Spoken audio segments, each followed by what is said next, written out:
कोई ऐसा है तुम्हारे जीवन में, एक अलग प्रकार के खतरे को लाना चाहता है। वह तुम्हारे जीवन में नकारात्मकता के स्तर को बढ़ाना चाहता है, किंतु तुम मेरे अनन्य भक्त हो, इसलिए मैं कभी भी ऐसा होने नहीं दूंगा। मैं उनकी किसी भी चाल को सिद्ध नहीं होने दूंगा। तुम्हारा मुझ पर जो विश्वास है वह अटूट है। मैं उस अटूट विश्वास का खंड नहीं होने दूंगा। वह तुम्हें प्रगति करते हुए देख नहीं सकते। अपनों के रूप में वह तुम्हारे दुश्मन बने बैठे हैं।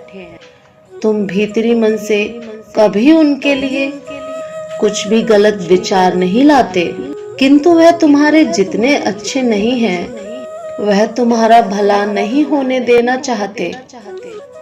किंतु मेरे बच्चे, तुम सदैव निडर बने रहो। तुम्हें किसी से भी भयभीत होने की आवश्यकता नहीं है। तुम्हें तो केवल कुछ बातों पर गौर करने की आवश्यकता है। तुम्हें ध्यान से देखना है कि कौन वास्तव में तुम्हारा अपना है और कौन वास्तव में पराया है। मेरे बच्चे, परायों के लिए कभी भी अपनों को दुख देना सही नहीं होता। तुम अपने हृदय से पूछो कि क्या जो वास्तव में तुमसे प्रेम करते हैं, तुम्हारी परवाह करते हैं, क्या तुम भी दिल से उन्हें उतना प्रेम कर भी रहे हो?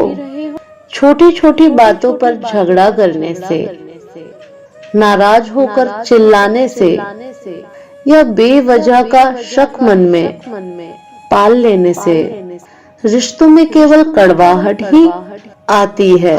क्या तुम याद करते हो उस दिन को जब तुम्हें प्रेम के लिए तड़पते रहते थे? उन दिनों में तुम खुद को कितना अकेला और हारा हुआ महसूस करते थे, लेकिन जब वास्तव में तुम्हें यह नसीब हुआ तो क्या तुमने उसकी इतनी कदर की जितना कि तुम इसे ना मिलने से पहले सोचा करते थे? मेरे बच्चे, मनुष्य की यह फितरत होती है कि जब तक उसे कोई चीज नहीं मिलती तब तक वह उसके लिए छटपटाता रहता है, लेकिन जैसे ही वह उसे मिल जाता है, धीरे धीरे उसकी कद्र भूल जाता है।